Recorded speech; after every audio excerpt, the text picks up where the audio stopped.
Hello guys, welcome back to the channel once again. And आज की class में हम कवर करने वाले हैं जो 50 हमारे एमसीक्यूज बचे हुए थे उनको फटाफट से कंप्लीट कर लेंगे।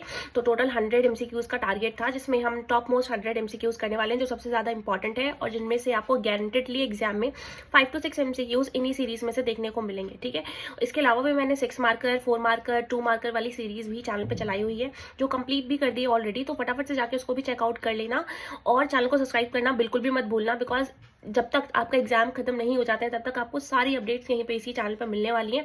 सारी इंपॉर्टेंट चीजें मैं करवाने वाली हूँ। इवन ऐसा नहीं है कि सिर्फ ये चीजें जो है वो 12 तक है, उसके बाद भी सीईटी में भी मैं आपकी हेल्प करूंगी ही करूंगी। ठीक है, अब without any further delay start कर देते हैं फटाफट से वीडियो को। When was article 370 related to Jammu and Kashmir abolish? कब अबॉलिश किया? इट वाज ऑन 9 अगस्त 2019 को इसको अबॉलिश कर दिया गया था। For how many years are the non permanent members of United Nation Security Council elected? तो 2 साल के लिए इनको इलेक्ट किया जाता है जो नॉन परमानेंट मेंबर होते हैं, और ये फिर चेंज होते रहते हैं अल्फाबेटिकली। ठीक है, आगे who is serving as the 9th secretary general of the United Nation? तो 9th secretary general United Nations का कौन है, अभी प्रेजेंटली कौन है? तो भाई आपको क्या करना है, आपको ध्यान से देखना है सरनेम से आप पहचान जाओगे। तो ये देखो, गुटरेस यही तो है ना, तो यही ठीक है, एंटोनियो डी गुटरेस। तो इनका नाम जरूर याद रखना। तो ऑप्शन सी जो है वो इसका करेक्ट आंसर हो जाएगा। आगे बढ़ते हैं। Arrange the following in chronological order. तो क्रोनोलॉजिकल ऑर्डर में इसको अरेंज करना है, तो देखते हैं एक बार इसको फटाफट से। सबसे पहले तो अपॉइंटमेंट ही हुआ था भाई लाल बहादुर शास्त्री का, उसके बाद ये आए थे, तभी तो ताशकंद एग्रीमेंट हुआ था। उसके बाद हमारे 4th जनरल इलेक्शन हुए थे, और उसके बाद वीवी गिरी जो थे वो प्रेसिडेंट बने थे। तो ऑलरेडी ऑर्डर में लिखा हुआ है, तो फर्स्ट वाला ऑप्शन जो है वो करेक्ट हो जाएगा। Which among the following statements about the Bombay plan is incorrect? इनमें से कौन सी जो स्टेटमेंट है वो बॉम्बे प्लान के बारे में गलत है, इनकरेक्ट है? तो देखते हैं। It was a blue print for India's economic future? नहीं, ऐसा तो नहीं था, तो ए ऑप्शन भी हो सकता है। आगे देखते हैं। It supported state ownership of industry? तो स्टेट ओनरशिप को ही प्रमोट करा था? नहीं, बिल्कुल भी ऐसा नहीं है। तो अगर आपने ए या बी दोनों में से कुछ भी मार्क किया हुआ है तो दोनों ही आंसर्स जो है वो करेक्ट कंसिडर किए जाएंगे। ऐसा कई बार सीबीएसई में होता है कि एक से ज्यादा आंसर्स भी करेक्ट होते हैं। आगे बढ़ते हैं। विच one of the following statements about relations between India and Nepal is not correct? इनमें से कौन सा करेक्ट नहीं है ये बताना है। तो देख लेते हैं भाई। सबसे पहले इंडिया नेपाल की एक स्पेशल ट्रीटी है जिसके थ्रू हम ट्रैवल करते हैं एक दूसरे की कंट्री में विदाउट वीजा। ठीक है, इंडिया रिवर भी शेयर कर रहा होता है नेपाल के साथ। दोनों कंट्रीज में ही डेमोक्रेटिक फॉर्म ऑफ गवर्नमेंट है। सॉरी, तो डी ऑप्शन जो है वो करेक्ट हो जाएगा। वो कह रहा है कि नेपाल जो है हमेशा इंडिया की पॉलिसीज को ही फॉलो करता है। तो क्या ऐसा है? नहीं, हमेशा ऐसा नहीं होता है कि जो नेपाल है वो इंडिया की ही पॉलिसीज को फॉलो कर रहा हो। आगे बढ़ते हैं। Identify the main reason behind the investment of MNCs in developing countries? MNCs क्यों आती हैं डेवलपिंग कंट्रीज में, क्यों इन्वेस्ट करना चाहती हैं? अपने एसेट्स को इंक्रीज करने के लिए, अपने प्रॉफिट्स को बढ़ाने के लिए यहाँ पे आती हैं, बिकॉज यहाँ पे उनको चीप लेबर मिल जाता है, चीप लेबर मिलता है, जिसकी वजह से उनके पैसे जो है वो बहुत कम खर्च होते हैं। 58th क्वेश्चन क्या कह रहा है? कह रहा है कि सेकंड डेमोक्रेटिक अपसर्ज इंडिया में किस टाइम पीरियड में हुआ था? So it was in 1980s। ठीक है, which among the following was the main leader of Dravida movement? Dravida movement का मेन लीडर कौन था? ईवी रामास्वामी नायकर इसके मेन लीडर थे। फिल इन द ब्लैंक है ये कि dash means the progress that meets the need of present generation की needs को भी पूरा करे विदाउट कॉम्प्रोमाइजिंग फ्यूचर जनरेशन की नीड्स। तो ये क्या है? ये है सस्टेनेबल डेवलपमेंट। ठीक है, इसके बारे में हमने स्टार्टिंग से ही पढ़ा हुआ है, बहुत छोटे पर से। अब arrange the following events in chronological order. अब क्रोनोलॉजिकल ऑर्डर में इसको अरेंज करना है, फटाफट देख लेते हैं भाई। तो सबसे पहले इनमें से क्या हुआ होगा? सबसे पहले हुआ होगा सोशलिस्ट रेवोल्यूशन इन रशिया, है ना। उसके बाद अगर हम देखें तो उसके बाद क्या हुआ होगा? उसके बाद सोवियत इन्वेजन इन अफगानिस्तान 1979 में। ठीक है, और उसके बाद है डिसइंटीग्रेशन हो जाता है उसके बाद 1991 में। और उसके बाद लास्ट में होता है ऐसा कि ये इंडो रशियन स्ट्रैटेजिक एग्रीमेंट होता है। ठीक है, इस ऑर्डर में याद रखना कि इंडो रशियन स्ट्रैटेजिक एग्रीमेंट जो था वो सोवियत यूनियन के डिसइंटीग्रेट होने के बाद हुआ था। तो ऑप्शन सी जो है वो इसका करेक्ट आंसर हो जाएगा। आगे बढ़ते हैं। विच one of the following encourage the use of renewable energy? इनमें से कौन सी है जो रिन्यूएबल एनर्जी का जो यूज है उसको एनकरेज करती है? तो ये है इलेक्ट्रिसिटी एक्ट। ठीक है, इसको याद रखना। प्लानिंग कमीशन की बात करें तो इसको रिप्लेस कर दिया गया था नीति आयोग से। क्यों किया गया? Because it was becoming irrelevant to face the new challenges of development.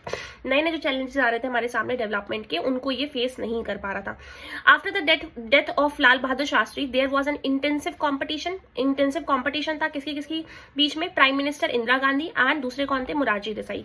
जिनमें से इंदिरा गांधी को प्राइम मिनिस्टर बना दिया गया था ये सोचकर कि ये सारी की सारी बातें सिंडिकेट के द्वारा कही गई मानेंगी, बट ऐसा होता नहीं है अनफॉर्चुनेटली। कहानी आपको पूरी पता है। आगे देखते हैं। एजर्शन क्या है? Presently, the global atmosphere is warming up. ठीक है. A steady decline in the total amount of ozone in the Earth's stratosphere. तो ओजोन लेयर डिप्लीशन भी देखने को मिल रहा है. दोनों स्टेटमेंट सही है बट एक्सप्लेन नहीं कर रही है. ठीक है, तो बी ऑप्शन यहाँ पे करेक्ट हो जाएगा. Name the state from which Chhattisgarh was carved out. तो ये मध्य प्रदेश से कार्व्ड आउट करके छत्तीसगढ़ को बनाया गया था. People who seek better opportunities abroad, जो बेटर अपॉर्चुनिटीज के लिए, जॉब के लिए, एजुकेशन के लिए जाते हैं अब्रॉड, तो उनको क्या बोलते हैं? उनको बोलते हैं माइग्रेंट्स. ठीक है, आगे अब ट्रीटीज को मैच करना है हमें यहाँ पे फटाफट से. तो एंटार्क्टिक ट्रीटी जो थी वो हुई थी 1991 में. मॉन्ट्रियल प्रोटोकॉल जो हुआ था वो 1997 में हुआ था. एंटार्क्टिक एनवायरमेंटल प्रोटोकॉल कब हुआ था? एंटार्क्टिक एनवायरमेंटल प्रोटोकॉल हुआ था 1959 में. और क्योटो प्रोटोकॉल तो पता ही है 1987 में हुआ था. तो ये इनमें से कौन सा ऑप्शन जो है वो करेक्ट जा रहा है? ऑप्शन ए जो है वो सही है इसका आंसर. ठीक है, India, China and other developing countries were exempted from the requirements of Kyoto protocol. सही बात है, इंडिया, चाइना और बाकी जो डेवलपिंग कंट्रीज हैं उनको एग्जेम्पशन प्रोवाइड करी गई है क्योटो प्रोटोकॉल से. आगे क्या कह रहा है? Reason, their contribution to the emission of green house gases during the industrialisation period was not significant. ये भी बात सही है, इसीलिए दी गई है. तो बिकॉज वर्ड को यहाँ पे सेटिस्फाई कर रहा है आंसर, इसीलिए option A and R both are correct and R is the correct explanation of A. The first chief election commissioner of India, पहले चीफ इलेक्शन कमिश्नर कौन थे यहाँ के? इंडिया के कौन थे? सुकुमार सेन थे. इनका नाम तो भाई बिल्कुल भी मत भूलना. फिर Mizo national front started N armed campaign for independence. क्या इन्होंने आर्म कैंपेन स्टार्ट किया था? यस, इन्होंने किया था. After independence the Mizo hill area was made an autonomous district with in Assam. तो स्टेटमेंट तो दोनों सही है बट एक दूसरे को क्या ये एक्सप्लेन करेंगे? यहाँ पे मिजो हिल की बात हो रही है, यहाँ पे MNF की बात हो रही है, तो नहीं. तो दोनों सही है बट एक्सप्लेन नहीं करेंगे. बी ऑप्शन यहाँ पे करेक्ट हो जाएगा. इंडिया ने बहुत अर्नेस्ट एफर्ट ट्राई किया for the early realisation of freedom of Indonesia. Indonesia को आजाद कराने के लिए इंडिया ने बहुत ज्यादा कोशिश करी. किससे आजाद कराने के लिए? डच से आजाद कराने के लिए. ठीक है, करबीज जो कम्युनिटी है वो कहाँ की है? वो है असम की. ठीक है, 3 कम्युनिटीज हैं जिनको आपको याद रखना है. सॉरी, कोल्ड थोड़ा ज्यादा हो रहा है मुझे. 3 कम्युनिटीज हैं जो आपको याद रखनी है. कौन कौन सी हैं? एक तो करबी हो गई, दूसरी हो गई बोडोस और एक और है दिमसास. ये तीनों कम्युनिटीज जो है वो असम से ही बिलोंग करती हैं. ठीक है, अभी इसमें से एक और आपको आगे MCQ देखने को मिलेगा बिकॉज ये बहुत ज्यादा इंपॉर्टेंट है. Which one of the following countries was exempted from the requirements of Kyoto protocol. तो इनमें से कौन सी है जिनको क्योटो प्रोटोकॉल में से एग्जेम्पशन प्रोवाइड किया गया है? तो वो है China. The ozone hole was discovered in the mid 80s में ओजोन होल को डिस्कवर कर लिया गया था. और ये कहाँ पे था? ये था एंटार्क्टिक में. ठीक है, Who was the Prime Minister of India during Lok Sabha election of 2004? 2004 के टाइम पीरियड में लोकसभा इलेक्शन जब हो रहे थे तो उस टाइम पीरियड में प्राइम मिनिस्टर कौन थे? तो उस टाइम पीरियड में मनमोहन सिंह थे, जिनकी रिसेंटली अभी डेथ हुई है. तो मे बी दिस क्वेश्चन जो ये वाला जो क्वेश्चन है वो आपके एग्जाम में आ सकता है. ठीक है, आगे बढ़ते हैं. नेक्स्ट क्या कह रहा है? India's nuclear programme has always been peace oriented. तो इंडिया का न्यूक्लियर, अच्छा, ट्रू स्टेटमेंट नहीं है, ये बताना है इंडिया के न्यूक्लियर प्रोग्राम के बारे में. देख लेते हैं कौन सी इसमें से ट्रू नहीं है. तो क्या इंडिया का जो न्यूक्लियर प्रोग्राम है वो हमेशा पीस ओरिएंटेड रहा है? बिल्कुल सही बात है, पीस ओरिएंटेड रहा है. तो जहां पे भी फर्स्ट होगा वो तो हमारा आंसर होगा ही नहीं. ये एलिमिनेट हो गया, ये एलिमिनेट हो गया. अब 2 बचे बी और सी. अब देखते हैं. India nuclear programme is in favour of CTBT. क्या हम CTBT के फेवर में है? नहीं, ना हम NPT को फेवर करते हैं ना हम CTBT को फेवर करते हैं. तो जहां 2 होगा वो आंसर जो है हमारा करेक्ट जाएगा. दोनों में ही 2 है. 3 देखते हैं. India is committed to be a member of nuclear supplier group. India जो है वो न्यूक्लियर सप्लायर ग्रुप का जो मेंबर है वो बनना चाहता है. देखो भाई, बनना तो चाहता है बट उसके लिए NPT साइन करनी पड़ेगी और वो हम नहीं कर सकते. ठीक है, तो इसीलिए कौन कौन से हमारे नॉट ट्रू हो जाएंगे? इनमें से 1, 2, 3, ये मतलब 2, 3, 4 वाले जो है वो नॉट करेक्ट हो जाएंगे क्योंकि ये एग्जैक्टली डायरेक्टली पार्ट नहीं है हमारी न्यूक्लियर पॉलिसी का. तो 2, 3, 4 India nuclear programme is to help the smaller countries of Asia. नहीं, ऐसा कुछ भी नहीं है. ठीक है, हम भाई आतंकवादी ग्रुप थोड़ी है. Which one of the following is the correct form of CTBT की फुल फॉर्म क्या है? NPT की फुल फॉर्म क्या है? ये सारी आपको पता होनी चाहिए क्योंकि ये एग्जाम में पूछी जा सकती है. तो देखते हैं भाई कौन सी है इसका जो सही ऑप्शन है. Which one of the following correct full form कौन सी है? Comprehensive test ban treaty. ठीक है, तो सी ऑप्शन जो है वो करेक्ट हो जाएगा. जस्ट 1 मिनट, लास्ट वाले क्वेश्चन को एक बार फिर से देख लेते हैं. क्या इसमें कुछ कहीं गलती वलती तो नहीं हुई है?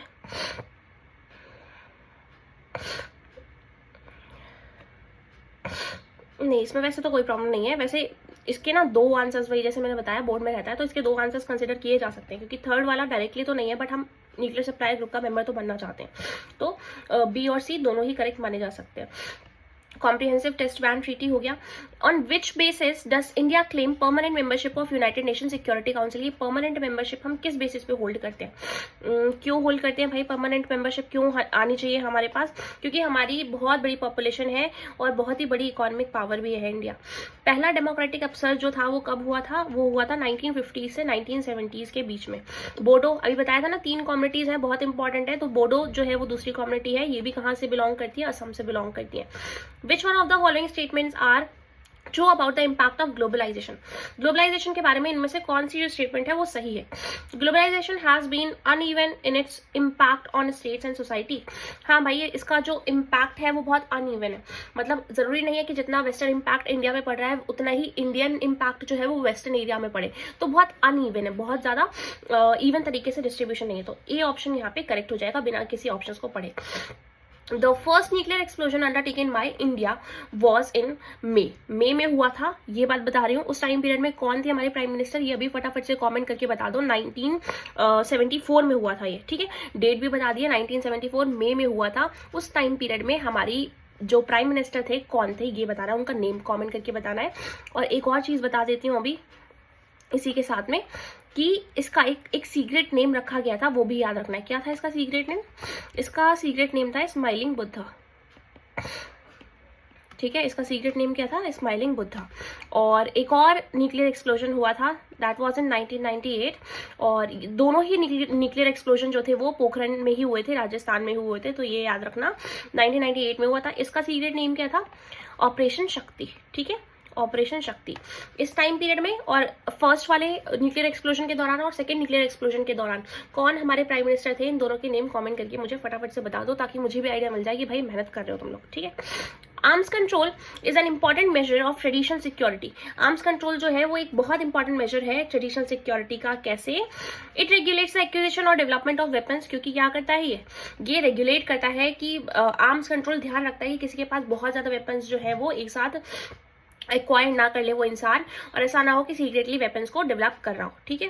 फटाफट से इसलिए करा रही हूँ क्योंकि ताकि आपको बिल्कुल भी टाइम वेस्ट ना हो और सारे के सारे एमसीक्यूज जो है वो कवर भी हो जाए। इसके अलावा अगर आपको इसकी पीडीएफ चाहिए तो वो मैं डिस्क्रिप्शन बॉक्स में प्रोवाइड कर दूंगी या कमेंट सेक्शन में पिन कर दूंगी, ठीक है, बता देना मुझे। अब देखते हैं भाई indigenous people of the Cordillera region. अब देखते हैं कहाँ से इसको मैच करना है हमें।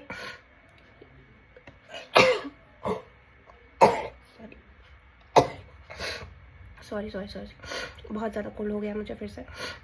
ए का थर्ड ऑप्शन जो है वो करेक्ट होगा। कौन सा है, ए का थर्ड, ये रहा। तो इसी के अकॉर्डिंग सारे मैच कर जाएंगे। मपुचे ग्रुप जो है वो चिले का है। उसके बाद tribal people of Chittagong hill tax, ये हो जाएगा बांग्लादेश का। और पूरा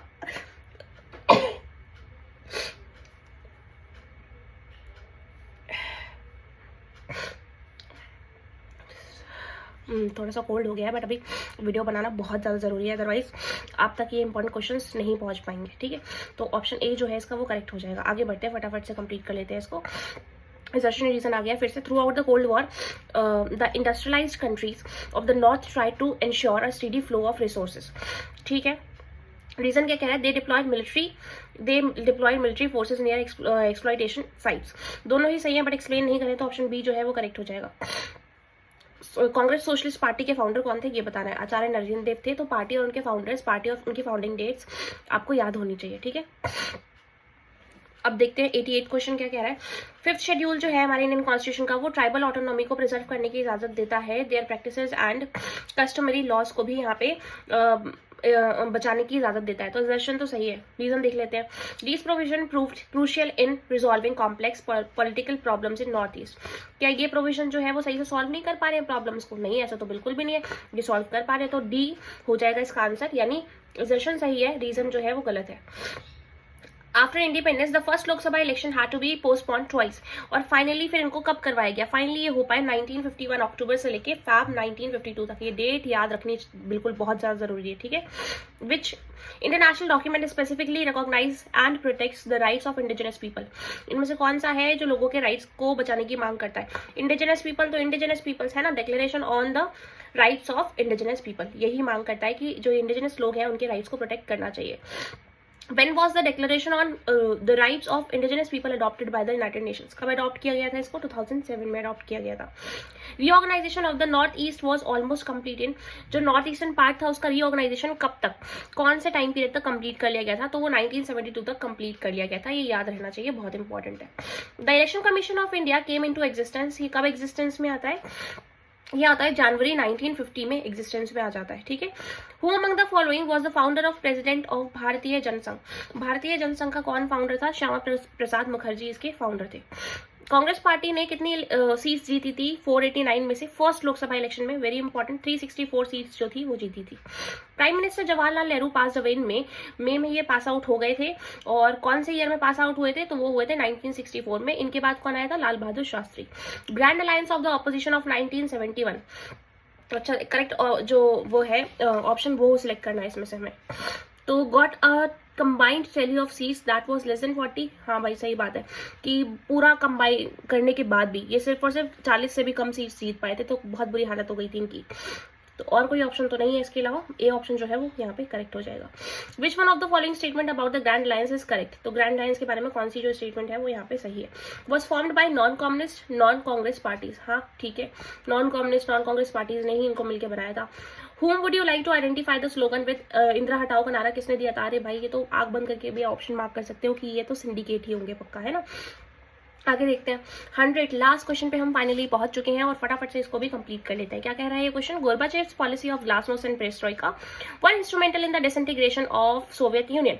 हाँ भाई सही बात है कि गोर्बाचेव लाए तो इन पॉलिसीज को अच्छा करने के लिए थे, बट चीजें जो थी वो अल्टीमेटली अच्छी हुई नहीं. तो इसीलिए ये ऑप्शन जो है वो तो बिल्कुल सही कह रहा है, एजर्शन सही कह रहा है. रीजन देख लेते हैं. Gorbachev's reform created a climate of political openness. Political openness आ गई थी, इकोनॉमिक रिस्ट्रक्चरिंग आ गई थी यहाँ पे, जिसकी वजह से लोग ना बहुत ज्यादा इंडिपेंडेंट फील कर रहे थे. तो दोनों ही सही हैं, दोनों ही एक दूसरे को एक्सप्लेन कर रहे हैं. तो ऑप्शन ए जो है वो इसका करेक्ट आंसर हो जाएगा. इसी के साथ हमने फाइनली जितने भी हमारे 100 क्वेश्चंस थे वो कंप्लीट कर लिए हैं. इसके अलावा अगर आपको कोई भी डाउट है तो आप वो मुझे कमेंट सेक्शन में पूछ सकते हो. और साथ साथ कुछ इंपॉर्टेंट इन्फॉर्मेशन बतानी है. क्या क्या कर लिया है हमने अभी तक? हमने कर लिया है, just wait for a second, हमने कर लिया है 6 मार्कर क्वेश्चंस को कंप्लीट कर लिया है हमने. ठीक है, 6 मार्कर क्वेश्चंस को कंप्लीट कर लिया है. इसकी पूरे एपिसोड्स अपलोड कर दिए गए हैं चैनल पे, चेकआउट कर लेना. 4 मार्कर के लिए तो मैंने एक पूरा 1 शॉट वीडियो ही बना दिया है. फिर सेम 2 मार्कर के लिए भी एक 1 शॉट वीडियो बना दिया है. एमसीक्यूज को 2 पार्ट में करवा दिया है. एमसीक्यू पार्ट 1 जिसमें 50 क्वेश्चन कराए थे एंड पार्ट 2 ये रहा. तो टोटल हमने कितने क्वेश्चन कर लिए? 100 क्वेश्चन कर लिए. तो एग्जाम में बैठने जब जा रहे होगे ना तो उससे पहले दिमाग में कोई भी डाउट नहीं होगा, because you have already solve 100 MCQs, right. उसके बाद आगे क्या बचा? कार्टून बेस्ड क्वेश्चन बचे एंड केस बेस्ड जो क्वेश्चंस आते हैं वो बचे. और क्या बचा? मैप बचा. तो इसकी जो वीडियोस हैं वो आज अपलोड कर दी जाएंगी. और जो 2 गेस्ट पेपर के लिए प्रॉमिस किया था मैंने, वो 2 गेस्ट पेपर भी आपके आज या कल में अपलोड कर दिए जाएंगे विद आंसर्स. ठीक है. तो इसीलिए चैनल को अगर अभी तक आपने सब्सक्राइब नहीं किया है तो फटाफट से सब्सक्राइब कर लो. और इस वीडियो को भाई लाइक जरूर कर देना. इस वीडियो के लिए एक छोटा सा लाइक का टारगेट दे रही हूँ मैं, उसको कंप्लीट जरूर कर देना. तो आपके लिए 20 लाइक्स का टारगेट है इस वीडियो पे. अगर आपने जैसे ही ये 20 लाइक्स कंप्लीट करा दिए वैसे ही मैं नेक्स्ट वीडियो जो है वो लेकर आ जाऊंगी. ठीक है. अगर आपको वीडियो अच्छा लगा है तो don't forget to like share and subscribe this channel. Thank you so much for watching.